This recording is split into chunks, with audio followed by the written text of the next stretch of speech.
छोट्याशा भाड्याच्या कार्यालयातून पत्रकार परिषद घ्यायची आणि इथून वल्गना करायच्या। सर्वाधिक मतांनी आमदार साहेब आमदार झाले।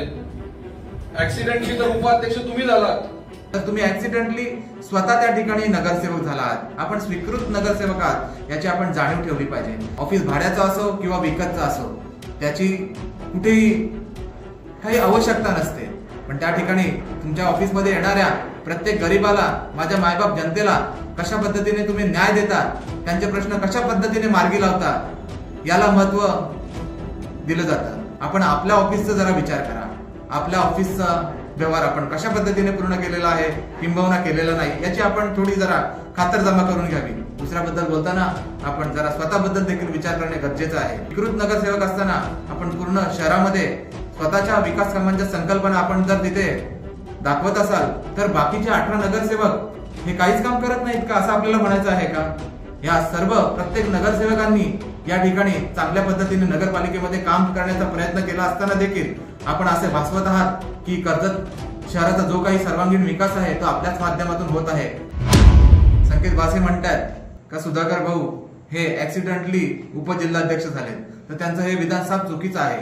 ऍक्सिडेंटली खऱ्या अर्थाने पाहिलं तर तुम्ही ऍक्सिडेंटली स्वतः त्या ठिकाणी नगरसेवक झालात। आपण स्वीकृत नगरसेवक आहात याची आपण जाणीव ठेवली पाहिजे। जर आपण नगरपालिकेचे इतर 18 नगरसेवक आपण पाहिले, तर प्रत्येक नगरसेवक हा ज्याच्या त्याच्या मेहनतीने आणि परिश्रमाने निवडून गेलेला आहे। आपणासारखं कोणावरती वरद हस्त नाही। आपण कशा पद्धतीने स्वीकृत नगरसेवक झालात हे कर्जतमधील जनता जाणून आहे। तर आपण त्या ठिकाणी सुधाकर भाऊंबद्दल बोलणं हे जरा टाळलं पाहिजे। आपण आपली उंची तपासून पाहिली पाहिजे, तेव्हाच असं मोठं वक्तव्य आपण करताना थोडासा विचार केला पाहिजे, असा मी आपल्याला एक मित्र म्हणून सल्ला देऊ इच्छितो। किंबहुना आपण त्या ठिकाणी म्हटलं की कर्जतमध्ये अशी विकास कामं झाली, मूर्त्या उभ्या राहिल्या, त्या ठिकाणी मी तुम्हाला निश्चितपणे सांगू इच्छितो की महापुरुषांच्या आणि थोर संतांच्या ज्या ठिकाणी आपण मूर्ती प्रस्थापित करीत असतो, उभ्या करीत असतो आणि जनतेसाठी सुपूर्द करत असतो, ती खऱ्या अर्थाने जनतेच्या पैशातून आपण त्या उभे करत असतो। आणि त्या ठिकाणी आम्ही कर्जतकरांनी सर्वांनीच पाहिलं आहे, त्या ठिकाणी संकल्पना हे आता नवीनच काहीतरी एक तिथे बोर्ड लावण्याचा प्रयत्न आपणाद्वारे सुरू आहे।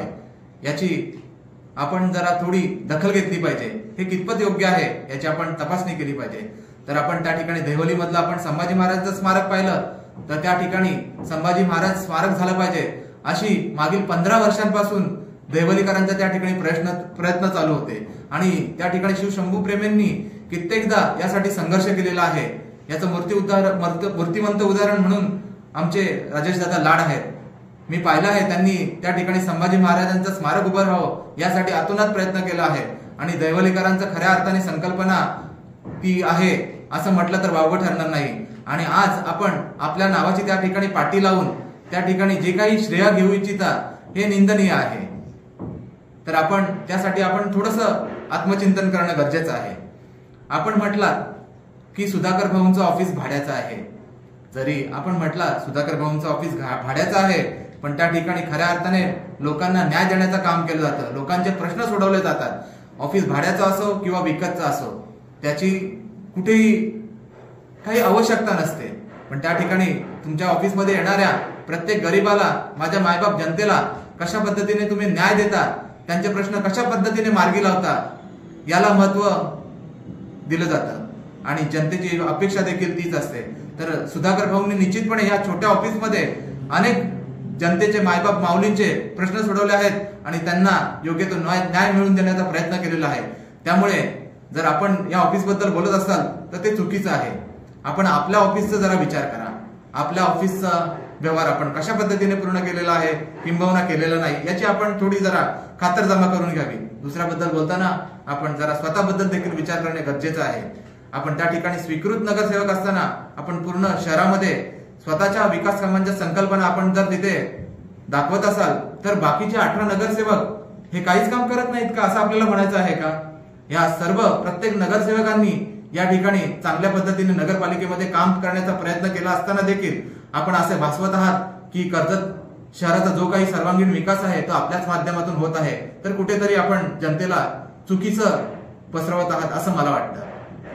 आपण म्हटलात की छोटंसं भाड्याचं ऑफिस, आणि हे जरी छोटंसं ऑफिस असलं तरी आमच्या आदरणीय नेत्याचं मन खूप मोठं आहे आणि ह्या आदरणीय नेत्याच्या आमच्या मनालाच भाळून, त्यांच्या कार्यालाच भाळून आज कर्जत खालापूरची तमाम जनता त्यांच्या पाठीशी ठामपणे उभी आहे, हे देखील आपण लक्षात घेतलं पाहिजे. सुधाकर भाऊंची कार्य करण्याची पद्धत, लोकांपर्यंत पोहोचण्याची पद्धत, तळागाळातील जनतेला, सर्वसामान्यांना न्याय देण्याची पद्धत पाहून खऱ्या अर्थाने कर्जत खालापूरची जनता त्यांच्या प्रेमात पडलेली आहे आणि कुठेतरी हेच तुमच्या मनामध्ये पोटशूळ उठलेलं आहे आणि म्हणूनच तुम्ही त्यांना आज या ठिकाणी बदनाम करू इच्छिता असं या ठिकाणी मला वाटत आहे. आणि संपूर्ण राष्ट्रवादी काँग्रेस पक्ष तुमचे जर हे असे बदनामीचे प्रयत्न असतील तर सफल होऊ देणार नाही. निश्चितपणे येणाऱ्या काळामध्ये याला जशास तसं उत्तर दिलं गेलं जाईल. जर आपण म्हणता त्या ठिकाणी विकास कामांना आळा बसणार नाही आणि आपल्याच या युतीमधील घटक पक्ष असलेला राष्ट्रवादी काँग्रेस पक्षाचा जो कर्जत आणि खोपोली शहरासाठी आलेला 5.5 कोटीचा विकास निधी कोणी गोठवला याचं देखील आपण आत्मचिंतन करणं गरजेचं आहे. त्यानंतर आपण म्हणता की आपल्या दारासमोरचा रस्ता मान्य आमदार साहेबांनी केला, पण मी तुम्हाला या ठिकाणी सांगू इच्छितो की आमदार साहेब निश्चितपणे 5 वर्षापूर्वी आमदार झालेले आहेत. महेंद्र शेठ थोरवे साहेब त्यापूर्वीही लोकप्रतिनिधी झाले. अनेक लोकप्रतिनिधींनी या कर्जत आणि खालापूर तालुक्याचं लोकप्रतिनिधित्व केलेलं आहे आणि त्यांच्या माध्यमातून अनेक गावोगावी विकास कामं झाले, रस्ते झाले, पाण्याच्या व्यवस्था झाल्या, वॉटर स्कीम झाल्या, अनेक विकास कामं झाली. पण मला तुम्हाला तेच सांगायचंय, तुम्ही ज्या रस्त्याने येता ते देखील रस्ते आज कोणीतरी केलेले आहेत, कुठल्या तरी लोकप्रतिनिधीच्या माध्यमातूनच झालेले आहेत. तेव्हाच तुम्ही आज कर्जत पर्यंत येता किंवा कर्जत तालुक्यातील गावोगावी तुम्ही पोहोचता आहात. तर दुसऱ्याबद्दल बोलताना आपण हा देखील एक विचार करणं गरजेचं आहे. आपण म्हणता सुधाकर भाऊंनी शेतकऱ्यांची जमीन फसवून लाटल्या, तर हे विधान आपलं साफ चुकीचं आहे. शेतकऱ्यांसाठी खऱ्या अर्थाने जर चांगलं कोण काम करत असेल तर आमचे माननीय नेते सुधाकर भाऊ गारे आहेत. शेतकऱ्यांच्या जमिनींना योग्य न्याय दिला जाईल आणि त्यांना आपल्या जमिनींचा योग्य मोबदला कशा पद्धतीने मिळेल याच्यासाठी सुधाकर भाऊंनी शासकीय दरबारी अनेक प्रकारचे पत्रव्यवहार केलेले आहेत. किंबहुना सुधाकर भाऊंच्या माध्यमातून तमाम कर्जत खालापूर मधल्या जनतेची जी काही शेतजमिनींची प्रकरणं हाताळली गेली आहेत त्यांना योग्य असा न्याय देऊनच त्यांना आपल्या शेतजमीनची योग्य मोबदला मिळवून दिलेला आहे, याचं आपण एक जाणीव ठेवली पाहिजे. आपण म्हणता सुधाकर भाऊंबद्दल, तर मग मला एक प्रश्न इथे उपस्थित करायचा आहे. खालापूर तालुक्यामध्ये 70 एकर जमिनीचा व्यवहार कोणी केला? ती 70 एकर जमीन खरेदी करण्यासाठी एवढे पैसे कुठून आणले याची देखील एक कर्जतकरांना आणि खोपोलीकरांना तसेच कर्जत खालापूर मधल्या जनतेला एक माहिती दिली तर बरं होईल. जेव्हा आपण दुसऱ्याच्या घरावरती दगड मारत असतो तेव्हा आपले घर पण काचेचे आहेत याचं आपण भान ठेवलं पाहिजे. आपण काय करतो आहोत आणि आपण कोणाबद्दल बोलतो आहोत याची देखील जाणीव आपण ठेवली पाहिजे. या ठिकाणी आरोप लावण्याचे प्रयत्न केले जातात आमच्या नेत्यांवरती. या सर्व आरोपांचं मी पुन्हा एकदा खंडन करतो आणि आपण सर्व जनता सुज्ञान आहात. आपण सर्वांनी याचा विचार येणाऱ्या काळामध्ये केला पाहिजे आणि सुधाकर भाऊंचं जे काही लोकसेवेचं कार्य आहे याला आपण येणाऱ्या काळामध्ये योग्य न्याय दिला जाईल अशी मी आपणाकडून आशा व्यक्त करतो आणि